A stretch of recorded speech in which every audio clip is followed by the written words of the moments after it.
Hey everybody, it's your old pal Chuck, and I'm back with another review. And today I say this often that I'm excited to bring this to you, but I am really excited to bring to you from Wave 4 of Transformers Legacy Evolution. Yeah, this particular section of the Legacy subline is going the distance.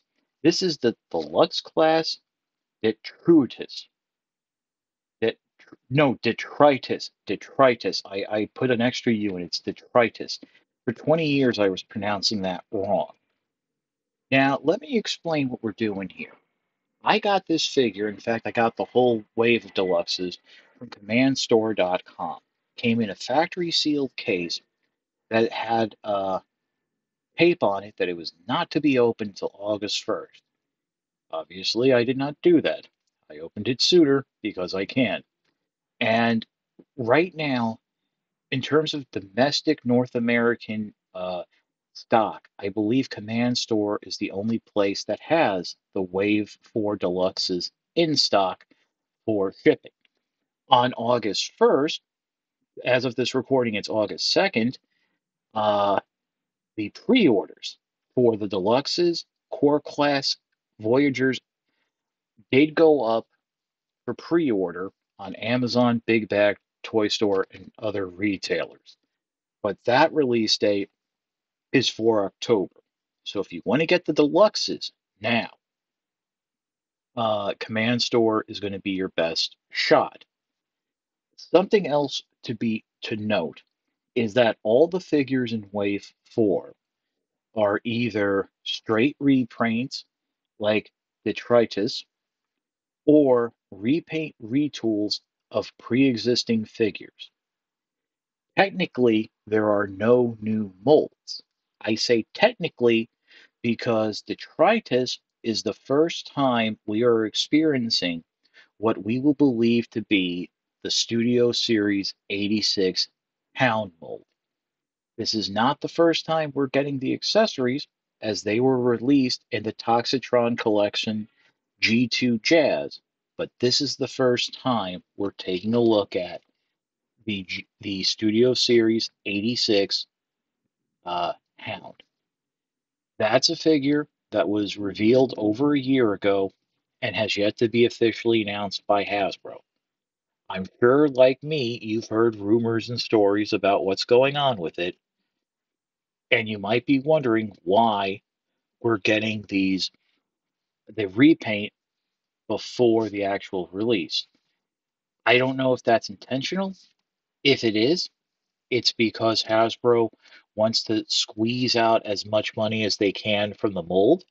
And much like with Titan's Return, releasing the second use of the mold will be um, getting uh, extra sales that they normally wouldn't get. Some call it pre-tooling. I don't. I don't personally like it, but it is what it is. So I'm sure, as you can see, Detritus is a heavy retool of the Siege Hound mold. Unfortunately, that's a figure that's about 4 or 5 years old now. It's packed away. I wasn't able to get it for comparison. Now, we did take a look at a IDW Orion Pax, but that figure was also a heavy retool of the Siege mold and really wouldn't be able to give you that direct comparison to what's different, since there's actually stuff different on it that's compared to the Siege Hound mold that would also be different here. What I can tell you is we do have a new front here. The backpack is basically gone and changed. We have addition of a windshield. The legs have been retooled, especially the front shins right here. A lot of that, which I'm a little disappointed about. I actually thought that the textured back would have worked well to look like the back of a military jeep. Um, Other than that, the arms, the inner limbs here, the waist, that's all basically the same. And I do believe we have a new head. Although here, it's just, again, a repaint of what we're going to see when that hound mold is released. One thing I do like, and I hope carries forward, as you can see here, you have a mustard gold coloring to the front winch here, the blaster, as well as the rocket. Now, we have seen pictures of Hound, and it does look like that's going to be like a bluish silver. I hope it's the same metallic coloring as this. Um, Other than that, there's not, I mean, there is like an Evo fusion gimmick with the weapons, and it's nice you do have some play with the weapons. First of all, the port here that this shoulder launcher fits in does allow for a little wiggle that it can angle up ever so slightly. But as you can see, you do have the same ports that have been there, and you have those posts. So carefully removing the missile, because this whole back section here is actually clear plastic, as you can see from the tip there. And I believe this is also clear plastic that's been painted. You can peg the missile on right there, at least the tip. And the Evo Fusion is pegging the front of the blaster, of the rocket launcher, into the front of the blaster and creating this new weapon, which, to have a little bit of difference between Hound and Detritus, is very nice. And in fact, I think there's even enough clearance. Yes, there is. You can do it as sort of like a rocket launcher of sorts. Like it. Oh, God, wait a minute. No, no, because I don't. It's a female connector. You can do something like that. So there is that level of fun and playability to it. And if you remember from the Siege mold, uh, Hound did have a lot of ports on it to work up with the weaponizers. So Detritus, I think, would look very well with some of the Junkions. Unfortunately, the Decepticon one is painted in a much different color scheme that wouldn't match as well. That's one of the many reasons why I haven't gotten around to reviewing that figure yet. But that's about it for the robot mode. We're going to pause and come back with the transformation. One thing I almost forgot to mention is right here behind the head.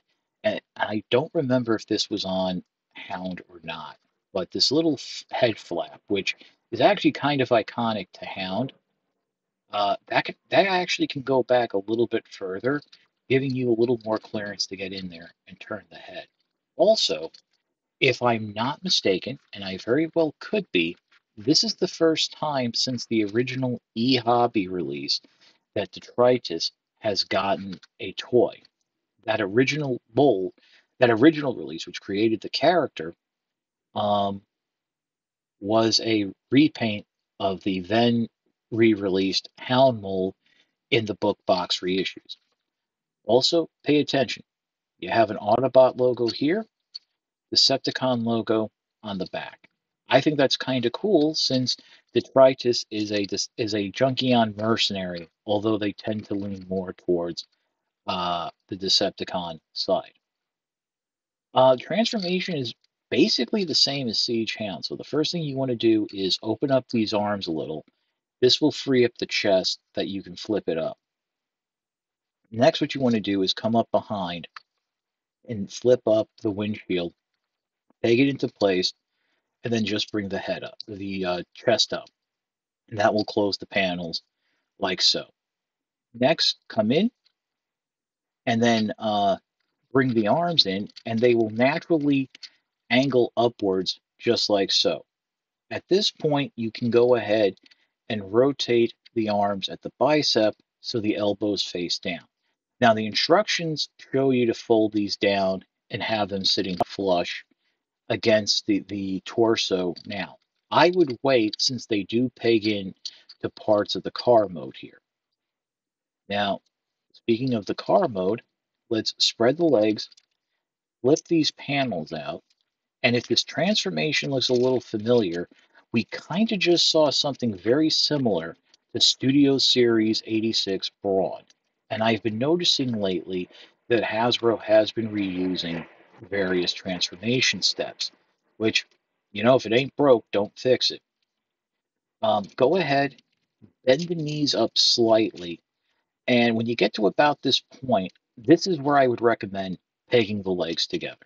The instructions show you pegging the legs when they're straight, and I just think it's a little bit easier to do it this way without having the fear of the legs coming apart. You can then peg the front ends into uh, the front here of the Jeep, bend the elbows now underneath the car, and just hopefully they'll line up that you can just peg them in. That one went in rather easily, just like so. And then finally flip down the feet on the inside. Give everything a nice little transformer squeeze. And there's the Jeep mode. Very nice. You do have a little bit of an opening here. That's unfortunate. But you don't have, if you remember, that big framework that basically, this was originally, I think, a Humvee of sorts. And they took that off and it looks more like a Jeep.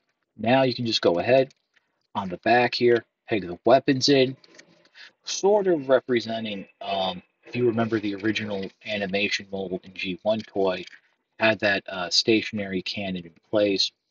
Unfortunately, you can't really angle either one up to try and replicate that, but you do have, but it is nice that the weapon storage is there. And of course, the ports all along the side, you can really go to town.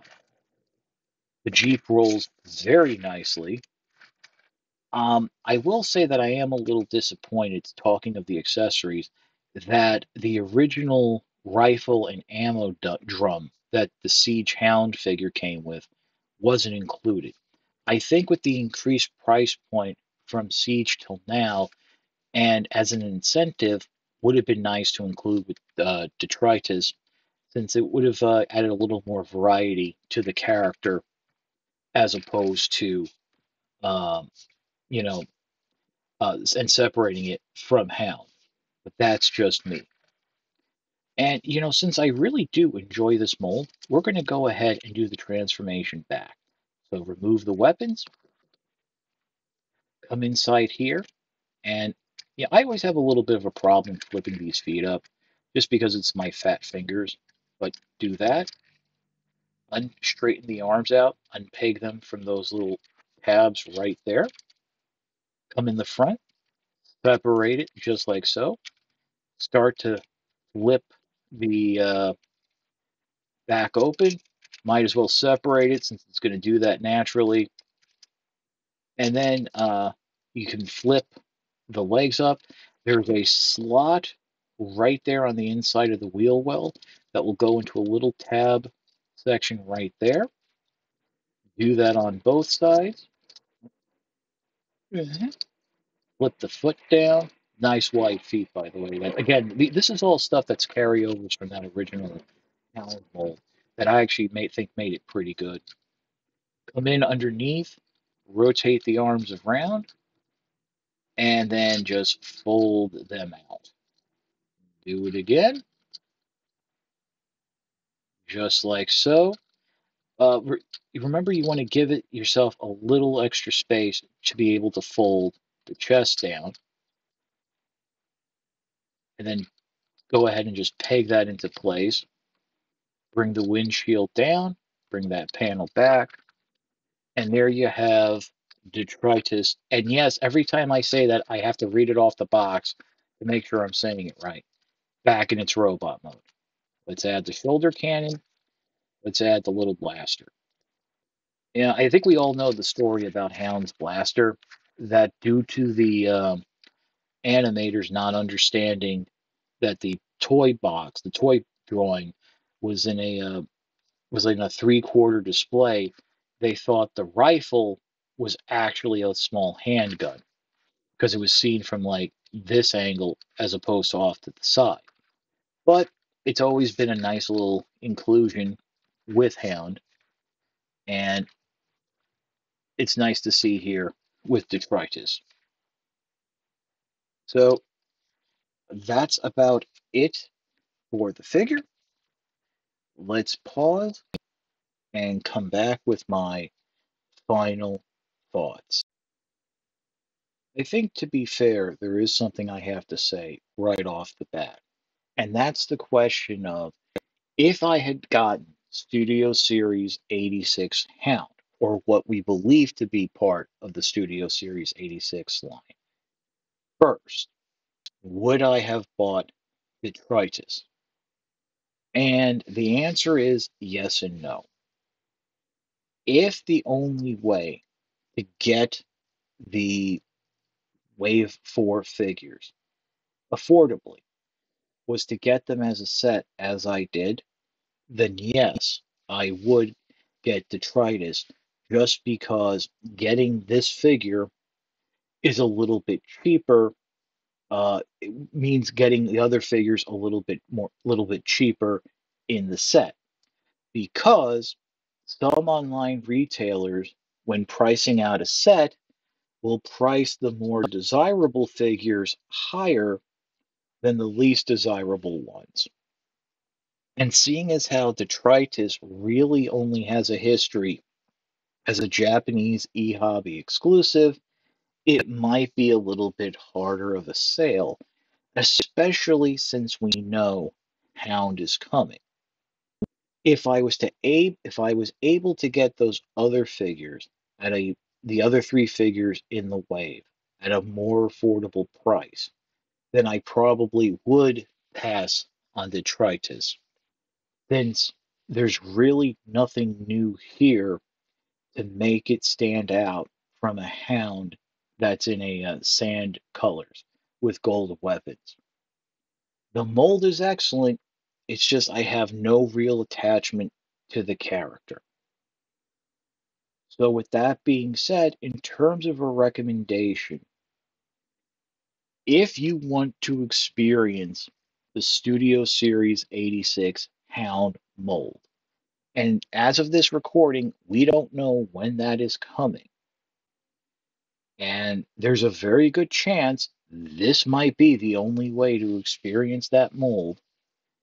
I would pick Detritus up because I know there are customizers out there who could very easily repaint this into Hound. But if you're like me and have no connection to the character, you definitely can wait until that Hound figure is released, if it's released, because in this day and age, it is very possible that it might not. With that being said, there's a good chance that Detritus down the line might go on sale, and at that point, at a much more affordable, cheaper price, under $20, then it's really worth the purchase. I mean, Detritus really should have been a Generation Selects figure. This has Generation Selects written all over it. And but I think just in keeping with the rest of the wave being repaints and repaint retools, I understand why it might have a spot in Legacy Evolution. So I hope that helps you make a decision, but I also hope that this review has helped show you the 86 Hound mold, which I think is going to be fantastic. And let me just say, a lot more enjoyable than the Masterpiece figure. So that's it for the review. If you like this review, like, comment, and subscribe. Helps with the YouTube algorithms. I do appreciate that all of you who have been joining me. We are now at 4,800 subscribers. Can we maybe get to 5,000 before the end of the summer? I would really appreciate that. I also have a Patreon. For those of you who are new, it is www.patreon.com/chuckdog1999. All I ask for is $1 a month or $12 a year. There are no thrills, no tiers, no special rewards. All you are doing is helping take the edge off, getting figures like Detritus and the others a little bit. Um, Basically, I honestly believe not at this point, not having Patreon is kind of like leaving money on the table. But with that being said, um, if you can't swing $1 a month or $12 a year, because I know in some areas times are really tough, don't worry about it. Everything is fine. Full disclosure, I have no Patreons right now, and that's fine. So your views are more than thanks enough. Once again, this is your old pal Chuck for Detritus. And it's great after 20 years I'm getting that name right. We will see you next time.